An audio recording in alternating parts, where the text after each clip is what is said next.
Merci beaucoup, Monsieur le Président.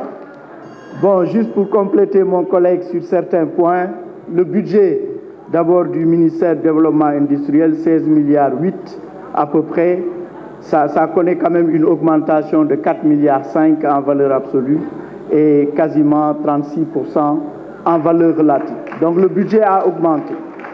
Mais effectivement, comme l'a relevé le président Chersek et d'autres honorables députés, il y a un besoin de renforcer le budget de ce ministère. Nous avons pris bonne note de ça. Honorable Sougou, on a bien pris bonne note de ça, mais je pense qu'il est revenu très souvent pour dire que ce n'est pas l'État effectivement qui crée des industries, mais l'État crée le cadre nécessaire, propice effectivement aux investissements privés. Et je pense que si on regarde le flux d'investissements privés au niveau du Sénégal dans le secteur de l'industrie, on voit effectivement une croissance de cet investissement privé. Mais je pense que la vision dans le secteur est très claire. J'ai toujours maintenant, on s'est habitué avec la vision du plan Sénégal émergent, un Sénégal émergent en 2035, donc avec une société solidaire et dans un état de droit. Maintenant, nous tous, nous convenons des 3 axes stratégiques du PSE, transformation structurelle de l'économie et croissance, de capital humain, protection sociale et développement durable, gouvernance, institutions, paix et sécurité. Mais un point important, c'est les fondements de l'émergence. Parce qu'on a dit, effectivement, il va falloir au préalable qu'au Sénégal, qu'on règle 6 fondements de l'émergence, dont la question de l'énergie, c'est en train d'être réglé. Je pense qu'on ne reviendra pas sur la production donc, énergétique installée, mais également l'environnement des affaires et la régulation. On a eu à faire des progrès importants et c'est ça qui a permis effectivement les performances effectivement dans le secteur de l'industrie. En matière de performance, retenons juste, moi j'étais administrateur de Suneo. Suneo, c'est après, à l'arrivée du président Macky Sall, que ça a été effectivement renationalisé pour s'appeler Sonacos, avec quand même effectivement des difficultés que l'entreprise connaissait. C'est vrai, on verra ça avec le ministère de l'Agriculture. Il y a un important programme de rénovation, de réhabilitation des installations de Sunayor de l'ordre de 25 milliards et le gouvernement est en train de mobiliser le financement avec Afrique Exim Bank. Sodefitex, j'étais également administrateur de la Sodefitex quand le président Macky Sall venait au pouvoir, administrateur au nom de l'État. Je pense que si on vous donne exactement les comptes de cette entreprise avant et maintenant, vous verrez qu'il y a eu effectivement des progrès importants. Les ICS, le président Seydou Diouf est revenu là-dessus. À partir de 2014, les ICS, le directeur général est ici présent. On a connu quand même des performances avec les ICS qui a pu rembourser la totalité de ses dettes. Et au ministère des Finances, j'avoue qu'on ne se plaint pas en matière de dividendes que les ICS payent. Déjà au mois d'avril, ils avaient anticipé sur le paiement des dividendes. Je peux encore en citer les plateformes industrielles intégrées. N'eût été le PSE, on n'en parlerait pas. Les agropoles, n'eût été le PSE, on n'en parlerait pas. Alors, donc, on a une bonne politique d'industrialisation. Ça, c'est une réalité. Maintenant, un point qui est relativement important, à mon avis, dans le PSE, on avait 3 projets phares. On avait 27 projets phares. Et les 3 projets phares, c'est dans le secteur industriel. C'est le pari industriel intégré, le hub logistique et intégré et les plateformes industrielles intégrées. Voilà les 3 projets phares, c'est ce qui justifie effectivement les réalisations qui sont faites dans ce secteur. Mais en termes de perspective, je vais vous donner quelques indications sur le PAP 3. Je veux juste encore 2 à 3 minutes. Je veux juste quelques indications sur le PAP 3. C'est pour montrer comment on place le secteur privé dans la mise en œuvre adéquate du plan d'action prioritaire dans sa phase 3 2024-2028.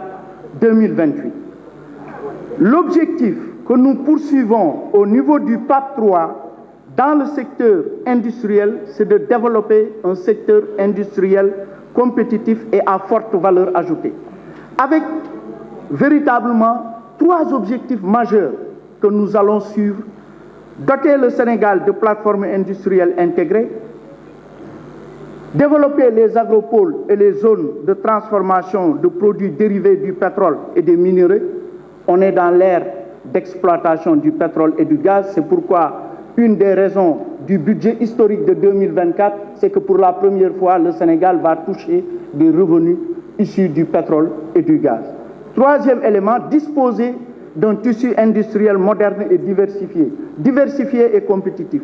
Voilà le PAC 3 et son coût est de 27 182 milliards. Vous savez, en termes de pourcentage, quel est le premier secteur qui bénéficie le plus d'allocations dans le projet de PAC 3 qui a été présenté par mon collègue Doudouka lors du Conseil des ministres passé, c'est l'industrie. C'est la bonne nouvelle, c'est 16%.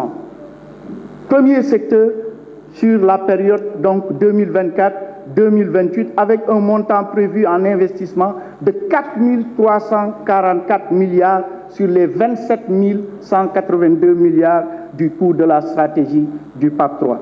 Et la part du secteur privé attendue dans ce PAC 3, c'est 12 671, 46,6%. C'est important. Ces données méritaient d'être connues par le public. Maintenant, il y a quelques questions qui ont été posées sur la part du secteur primaire, la part du secteur secondaire, la part du secteur tertiaire dans l'économie.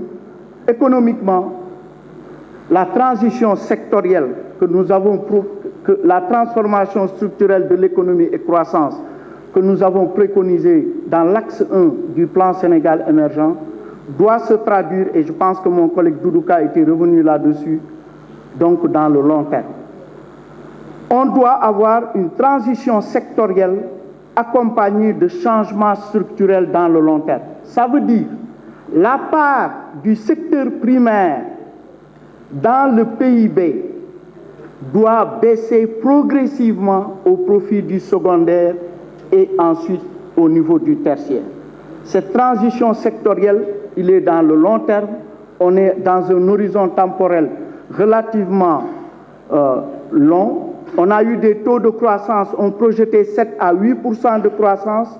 On a donné le papier qui donne exactement là où on est arrivé en matière de taux de croissance, entre 5 et 6%. Et on verra que sur la période 2024-2028, cette croissance pourra valablement s'accompagner de changements structurels. Accès au financement, les dernières données qui sont disponibles, c'est que les crédits à l'économie ont augmenté. Les crédits à l'économie ont augmenté de 695,4 milliards entre juin 2022 et juin 2023. C'est les dernières données que j'ai exactement. Et c'est beaucoup plus des encours de crédit au profit des sociétés non financières. Mais je pense que vous êtes revenu là-dessus. Il y a beaucoup d'instruments de financement pour accompagner les PME, jusqu'au même ministère des Finances où, avec la DGID, il y a un service spécialisé pour accompagner les PME. On a l'ADPME, on a les bureaux de mise à niveau, on a l'ADER, on a en tout cas tous les instruments de financement qui ont été évoqués ça et là. Je pense que sur les autres questions, compte tenu du temps, nous allons effectivement structurer les réponses par rapport à... Parce que j'ai vu que la politique industrielle du pays, donc, vous intéresse beaucoup. Je vous remercie de votre aimable attention.